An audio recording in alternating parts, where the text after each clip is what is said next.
Assalamualaikum warahmatullahi wabarakatuh. Kami dari kelompok 5, mata kuliah bermain permainan anak dengan anggota Andina Wahyuna Wangulan dengan NIM 5120, Alvin Nurlaili Safitri dengan NIM 5009, Anisatur Rahmah dengan NIM 5008, dan Iola Hardianti Uzla dengan NIM 5028. Nah, pada kesempatan kali ini kami akan membahas tentang ragam permainan sesuai dengan perkembangan anak.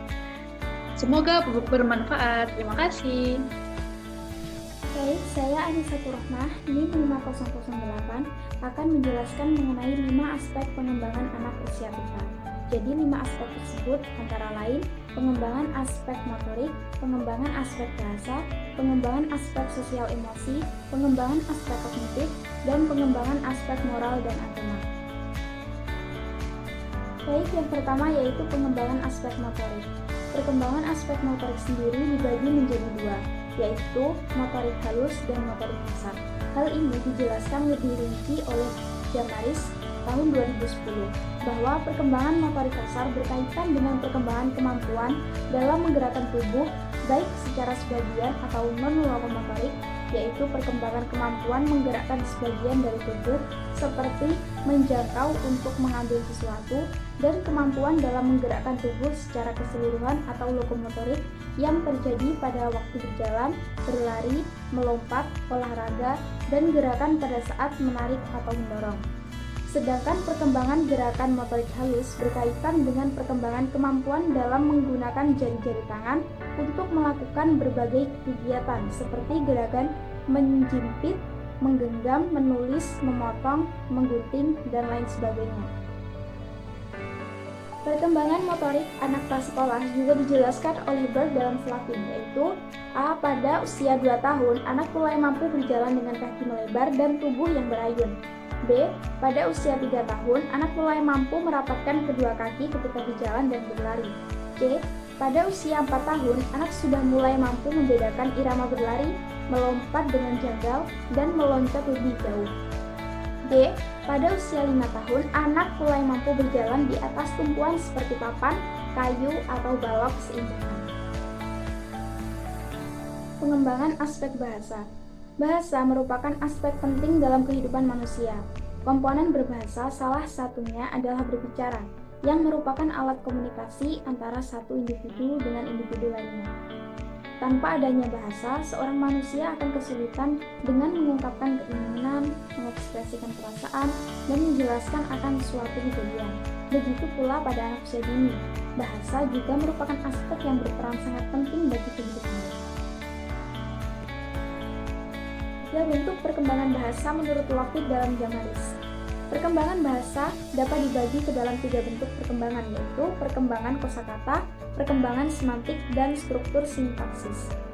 Perkembangan kosakata dimulai sejak anak usia 1 tahun.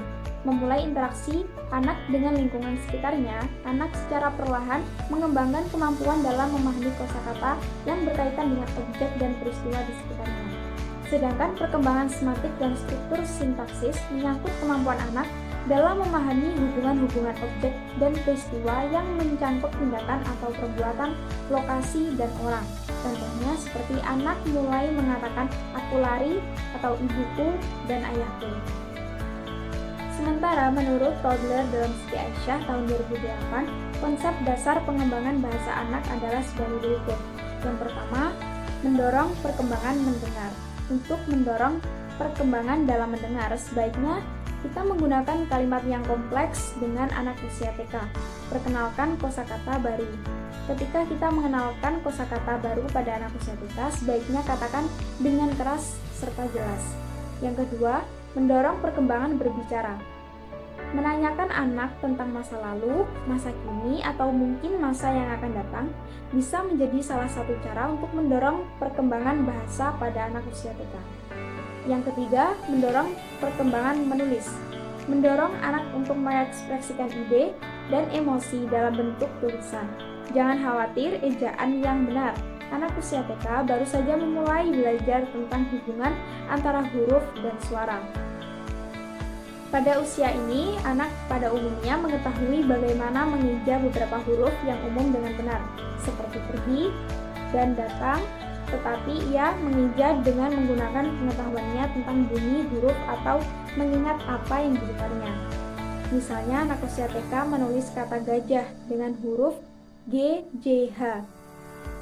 Sesungguhnya telah berpikir hati-hati mengenai hal ini. Mendorong perkembangan membaca, biarkan anak membaca kata-kata dan tawarkan bantuan hanya jika ia membutuhkan. Yang keempat, mendorong perkembangan membaca. Biarkan anak membaca kata-kata dan tawarkan bantuan hanya jika ia membutuhkannya. Pada usia 4-5 tahun, kemampuan anak dalam berbicara hampir sama dengan kemampuan orang dewasa. Pada masa ini, anak telah menguasai sekitar 2.500 kosakata dan menggunakan secara aktif dalam berkomunikasi dengan orang di sekitarnya. Lalu yang selanjutnya yaitu pengembangan aspek sosial emosi. Santoso tahun 2000 mengatakan bahwa anak yang berusia 4-8 tahun adalah anak dalam fase hubungan pribadi dengan lingkungan sosialnya. Oleh karena itu, pada usia ini perlu dikembangkan rasa sosial anak. Perkembangan aspek sosial merupakan kemampuan berperilaku yang sesuai dengan tuntutan sosial dan mampu untuk bersosialisasi. Lalu yang selanjutnya, ada beberapa hal yang dapat kita lakukan untuk meningkatkan perkembangan sosial dan emosi positif pada anak kita, yaitu yang pertama, memberikan kesempatan bagi anak untuk ikut langsung baik secara fisik maupun mental dalam aktivitas yang mencakup pemecahan masalah dan aktivitas sosial orang lain. Yang kedua, mengajarkan dan mencontohkan bagaimana cara berteman yang baik dan bagaimana cara menjaga hubungan pertemanan. Yang ketiga, contohkan emosi sosial yang negatif dan emosi sosial yang positif. Bacakan cerita dan bahas perasaan-perasaan seperti marah, bahagia, bersalah, dan bangga. Yang keempat, memberikan anak kesempatan untuk menjadi pemimpin pada suatu aktivitas ataupun pada suatu hal. Dan yang terakhir, beritahukan harapan kita tentang sikap yang baik dan bahas dengan anak tersebut. Perkembangan aspek kognitif. Menurut Piaget dalam Jamaris tahun 2010, pengertian dari perkembangan kognitif adalah proses yang terjadi secara internal di dalam otak pada waktu manusia sedang berpikir. Kemampuan kognitif berkembang secara bertahap dan sejalan dengan perkembangan fisik dan dari perkembangan saraf-saraf yang berada di dalam susunan saraf pusat atau otak. Teori utama yang menjelaskan perkembangan kognitif adalah teori yang disusun dan dikembangkan oleh Jean Piaget. 4 tahap perkembangan aspek kognitif menurut Piaget. Yang pertama yaitu sensorimotor usia 0-2 tahun. Pada tahap ini, pencapaian utama anak yaitu pembentukan konsep tahun, ketetapan objek, dan kemajuan bertahap dari perilaku refleksi ke perilaku yang diarahkan oleh tujuan. Yang kedua yaitu praoperasional, usia 2-7 tahun. Pada tahap ini, perkembangan kemampuan anak sudah menggunakan simbol-simbol untuk melambangkan objek di dunia ini. Namun, pemikiran mereka tetap egosentris dan terpusat. Yang ketiga yaitu operasional konkret, usia 7-11 tahun. Pada tahap ini, perbaikan kemampuan berpikir logis sudah mulai berkembang dan mengalami perbaikan. Namun, pemikirannya masih belum terpusat dan pemecahan masalah kurang dibatasi oleh egosentrisme. Pemikiran abstrak sudah tidak ada. Lalu yang terakhir, formal operasional, usia 11 tahun sampai dewasa. Pemikiran abstrak semata-mata hanya untuk simbolik dimungkinkan. Pada tahap ini, anak sudah dapat memecahkan masalah melalui penggunaan eksperimen sistematik. Dan yang terakhir yaitu pengembangan aspek moral dan agama. Fokus pengembangan aspek moral adalah pada pembentukan perilaku yang mulia dan bermoral tinggi yang dapat dilakukan melalui penanaman nilai-nilai yang berkaitan dengan keimanan, rasa kemanusiaan, hidup bermasyarakat, dan bernegara. Sedangkan pada aspek agama, anak TK dapat kita ajarkan mengenai agama yang dianut, mengerjakan ibadah, berperilaku jujur, penolong, sopan, hormat, sportif, menjaga kebersihan diri dan lingkungan, mengetahui hari besar agama, dan menghormati atau toleransi agama orang lain. Moral dan agama merupakan aspek yang penting untuk dikembangkan bagi anak TK. Jenis-jenis permainan yang sesuai dengan aspek-aspek perkembangan anak. Ragam permainan anak sesuai dengan aspek perkembangan anak usia TK. Menurut Bettelheim, dalam Harlock, kegiatan bermain adalah kegiatan yang tidak mempunyai peraturan lain, kecuali yang ditetapkan dalam permainan itu sendiri, yang tidak ada hasil akhir yang dimaksudkan dalam realitas luar. Bermain adalah kegiatan yang dilakukan atas dasar kesenangan dan tanpa mempertimbangkan hasil akhir dalam kegiatan tersebut, sehingga dilakukan secara sukarela tanpa paksaan atau tekanan dari pihak luar. Sebagian orang menyatakan bahwa bermain sama dengan fungsinya dari bekerja. Meskipun demikian, anak memiliki persepsi sendiri mengenai bermain, di mana di bermain tersebut menurut Harlock dapat dibagi menjadi dua kategori. Yang pertama adalah bermain aktif.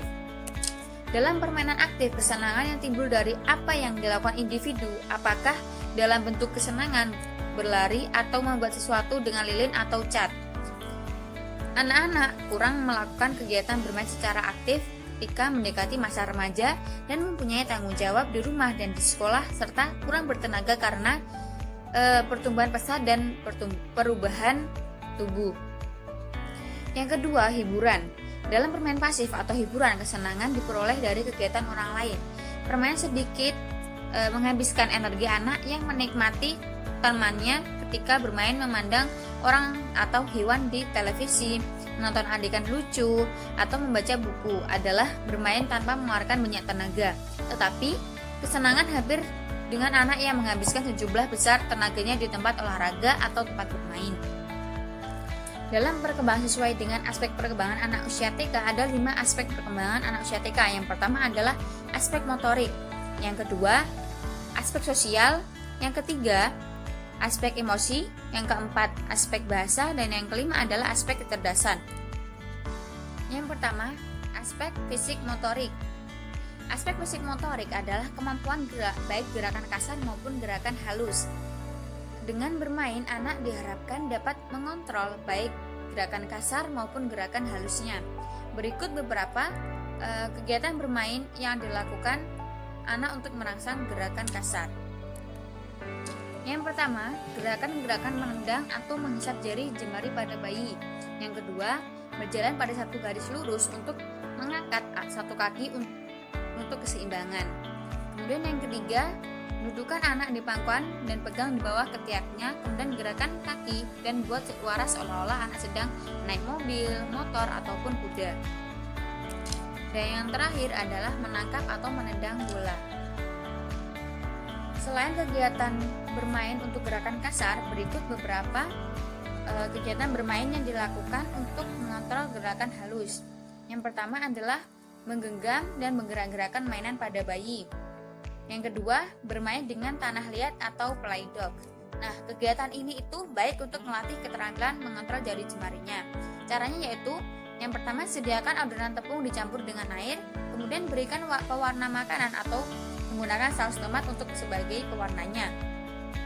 Dan kemudian minta anak untuk mengambil adonan tersebut ke sebuah kertas dan membuat pola atau membuat sesuai kehendak mereka dengan biasanya dengan menggunakan cetakan-cetakan seperti berbentuk bunga atau hewan-hewan, misalkan gajah, kelinci, dan lain-lain. Kemudian yang ketiga, mengambil benda-benda berukuran kecil.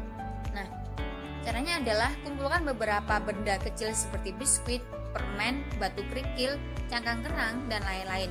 Lalu minta anak untuk mengambil benda-benda tersebut dan suruh anak memasukkannya ke dalam botol. Kegiatan ini itu baik untuk melatih kemampuan gerakan halus serta menyatukan gerak dan irama antara mata dan tangan. Aspek sosial. Melalui bermain, anak akan belajar mengenal jenis kelamin mereka, bagaimana membina hubungan dengan orang lain, mengerti aturan, kemudian bisa berbagi dengan orang lain, menunggu giliran, dan mampu memahami orang lain. Berikut beberapa kegiatan bermain yang dapat dilakukan untuk mengembangkan aspek sosial pada anak. Yang pertama, ajak anak bermain teka-teki mengenai nama tetangga di sebelah kanan, kiri, dan depan rumah. Misalnya, "Dek, siapakah nama ayah yang rumahnya ada di depan rumah kita?" Begitu. Kemudian yang kedua, saat anak bermain dengan teman-temannya, ajarkan ia mau berbagi mainannya dengan temannya dan menunggu giliran saat bermain. Aspek emosi. Melalui kegiatan bermain, anak dapat melatih kesabaran, belajar menerima kekalahan, kecewa, mengatur emosi marah, tidak mudah menyerah, dan dapat mengemukakan perasaan mereka. Berikut beberapa kegiatan bermain yang dapat dilakukan untuk merangsang emosi pada anak. Yang pertama, saat bermain bersama teman, lalu mereka berebut mainan, maka anak akan belajar mengatur emosi mereka. Yang kedua, anak bermain peran sebagai guru. Dengan kegiatan bermain tersebut, anak dapat melatih rasa percaya dirinya. Aspek bahasa. Saat bermain, anak akan mendengar dan berbicara. Hal ini akan melatihnya untuk memahami orang lain dan menggunakan bahasa untuk mengungkapkan pikirannya. Selain itu, melalui bahasa, anak juga belajar untuk menjalin hubungan dengan orang lain dan menambah penguasaan terhadap kata-kata. Berikut beberapa kegiatan bermain yang dapat dilakukan untuk mengembangkan aspek bahasa. Yang pertama, membacakan buku cerita. Yang kedua, menyanyi lagu-lagu sederhana seperti Balonku. Yang ketiga, mengajak anak berbicara dengan bermain cilukba pada bayi. Kemudian yang keempat, bermain tebak kata. Contohnya, benda ini dipakai untuk makan. Bentuknya biasanya bulat. Benda apakah itu? Nah, itu nanti anak-anak akan menjawab, mangkok ibu guru. Nah, dengan begitu anak bisa menambah wawasan dalam berbahasanya dan menambah kosakata dalam berbahasa. Aspek kecerdasan. Melalui bermain, anak belajar bagaimana menyelesaikan masalah, meningkatkan daya ingat, memusatkan perhatian pada suatu kegiatan, dan lain-lain. Berikut beberapa kegiatan bermain yang dapat dilakukan untuk meningkatkan aspek kecerdasan. Yang pertama, ajak anak menyanyikan lagu satu-satu aku sayang ibu, hingga selesai. Nah, saat menyanyi dan mengucapkan satu-satu, tunjukkan angka 1 dengan jari, begitu seterusnya dengan angka sampai 3. Kemudian yang kedua, ajak anak menebak nama-nama anggota wajah, lalu beri pujian bila ia berhasil menunjukkan atau menyebutkannya. Misalnya, ayo nak, apa namanya ini? Nah, sambil menunjukkan anggota tubuh seperti hidung, itu nanti anak akan menjawabnya dengan kata hidung ibu guru. Nah, dengan itu anak akan melatih kecerdasannya dalam mengenal anggota-anggota tubuh mereka. Untuk yang selanjutnya yaitu jenis-jenis mainan anak berdasarkan usianya. Nah, mainan anak bukan hanya sekedar sebagai teman bagi mereka, tetapi mainan juga dapat menjadikan alat atau media yang mendukung bagi tumbuh kembang anak tersebut, sesuai dengan usianya. Nah, dengan melakukan permainan yang tepat, maka anak dapat distimulasi mengembangkan aspek perkembangan seperti kognitif, motorik, emosional, bahasa, dan juga interaksi dengan teman sebayanya. Pada usia anak yang umurnya di bawah 6 bulan, mainannya akan berbeda dengan permainan anak yang umurnya 12 tahun. Nah, hal ini dikarenakan daya dukung dari organ tubuh yang berbeda. Tahapan dan jenis mainan yang dibutuhkan untuk mendukung proses perkembangan anak itu ada 4 tahap. Yang pertama, mainan untuk usia 0 sampai 9 bulan. Nah, untuk yang kedua, mainan untuk usia 9 sampai 18 bulan. Untuk yang ketiga, mainan untuk anak usia 18 sampai 36 bulan. Dan untuk yang tahap keempat, mainan untuk usia 4 sampai 5 tahun. Oke, untuk yang pertama yaitu untuk anak usia 0 sampai 9 bulan. Nah, awal bayi lahir belum memiliki penglihatan yang sempurna. Mereka masih memiliki keterbatasan sehingga diperlukan rangsangan dengan menggunakan warna yang mencolok. Nah, warna-warna yang menarik diantaranya seperti warna merah, kuning, dan warna-warna terang lainnya. Nah, kemudian anak akan dapat mengalami proses duduk, merangkak, merambat, melangkah. Nah, kemampuan inilah yang harus didukung oleh kemampuan kontras dan berdesain. Selain itu, perhatikan juga kemampuan dari bahan yang digunakan sehingga tidak memiliki resiko berbahaya dan melukai bayi. Nah, permainan-permainan yang cocok untuk anak usia 0 sampai 9 bulan yaitu seperti mainan gigitan, matras gimnastik, beberapa boneka yang berbahan kain, bola karet, boneka yang memiliki bunyi, matras berbentuk boneka, boneka gantung, buku kain, atau boneka jari yang memiliki beragam karakter. Nah, selain itu, permainan yang tidak menggunakan alat bisa dilakukan dengan bermain seperti biasanya kita bermain seperti cilukba atau bermain menepuk tubuh ibu oleh tangan anak. Untuk yang selanjutnya yaitu mainan untuk anak usia 9 sampai 18 bulan. Nah, pada usia ini anak sudah kuat ketika memegang, mengangkat dan juga menarik benda-benda asing. Mainan yang diberikan sudah dalam bentuk pengembangan kreativitas dan emosi mereka. Dengan demikian, anak akan lebih banyak belajar ketelitian, kesabaran, inovasi, kepercayaan, ketekunan, dan pengalaman-pengalaman lainnya.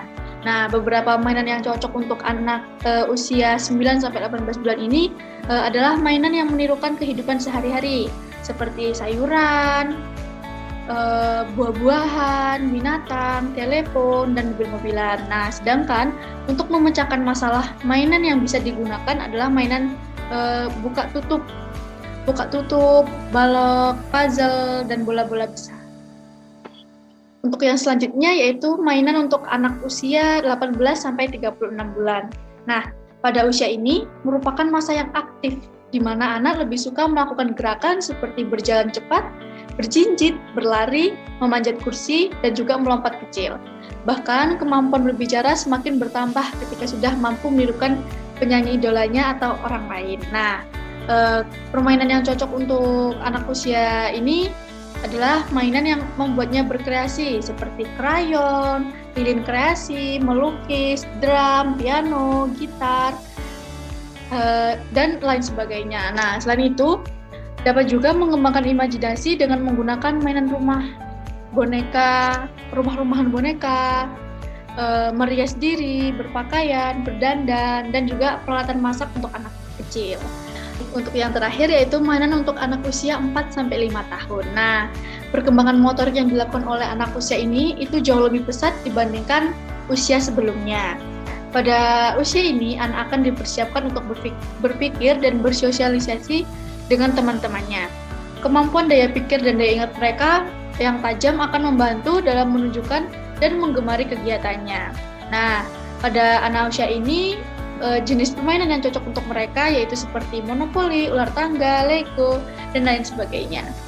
Selain itu, anak akan belajar untuk mengenali angka dan waktu seperti permainan sempoa, model huruf, dan angka.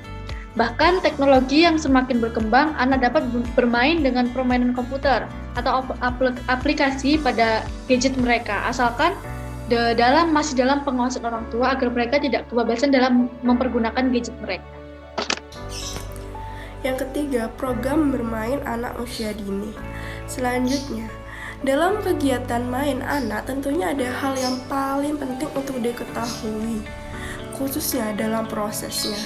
Pembelajaran pada anak usia dini yang diberikan melalui bermain hendaknya mendukung beberapa hal diantaranya. Yang pertama, termuat dari 3 jenis main, yaitu yang A, main peran. Menurut Vygotsky dan Eriksona, bermain peran disebut juga dengan main simbolis, pura-pura, fantasi, imajinasi, atau main drama. Sangat penting untuk perkembangan kognitif, sosial, dan emosi pada anak usia 3-6 tahun. Bermain peran dapat dibagi menjadi 2, yaitu bermain peran makro dan mikro. Bermain peran makro yaitu bermain peran sesungguhnya dan menjadi seseorang atau sesuatu. Sedangkan bermain peran mikro adalah anak memegang atau menggerakkan benda yang berukuran kecil untuk menyusun adegan. Nah, yang kedua, main sensori motor atau main fungsional, yaitu anak belajar melalui panca indera dengan hubungan fisik dengan lingkungan mereka. Nah, yang C, main pembangunan atau main konstruktif adalah main yang mempresentasikan ide anak melalui media yang bersifat cair dan media yang bersifat struktur, seperti air, pasir, cat, dan balok unik. Nah, yang kedua itu sejumlah bahan mainan. Bahan mainan terdiri dari banyak jenis dan bermacam-macam. Misalnya, disediakan bahan mainan yang membuat anak dapat membedakan mana yang kasar dan halus, besar dan kecil, berat dan ringan dan tebal dan tipis, dan lain-lain. Yang ketiga, penataan bahan main. ditata dan direncanakan terlebih dahulu dengan keseriusan sehingga anak yang baru mulai bergabung dapat belajar melalui melihat. Nah, yang keempat itu hubungan sosial mainan yang disiapkan dengan ditata, dengan diperencanakan yang baik dapat menimbulkan interaksi sosial dengan teman sebaya. Dan bahan mainan ditata untuk bermacam-macam tahapan perkembangan sosial. Misalnya ada mainan yang ditata untuk satu anak saja atau untuk 3 anak atau lebih. Nah, yang slide selanjutnya dampak adanya bermain bagi anak usia dini. Yang pertama, bermain mempunyai peranan yang penting dalam belajar. Dalam hal ini, belajar dapat melengkapi kegiatan sekolah yang dapat memberikan kesempatan untuk memahami, meresapi, dan memberikan arti pada apa yang mereka pelajarin dalam peraturan pendidikan formal. Yang kedua, bermain dapat mendukung perkembangan fisik dan kesehatan mental yang baik. Bermain memfasilitasi anak beraktivitas fisik meliputi kegiatan olahraga yang memungkinkan meningkat koordinasi dan keseimbangan tubuh serta mengembangkan keterampilan dalam pertumbuhan anak. Yang ketiga, bermain memberikan kesempatan untuk menguji anak dalam menghadapi tantangan dan bahaya. Terima kasih. Sekian dari kelompok kami. Wassalamualaikum warahmatullahi wabarakatuh. See you everyone.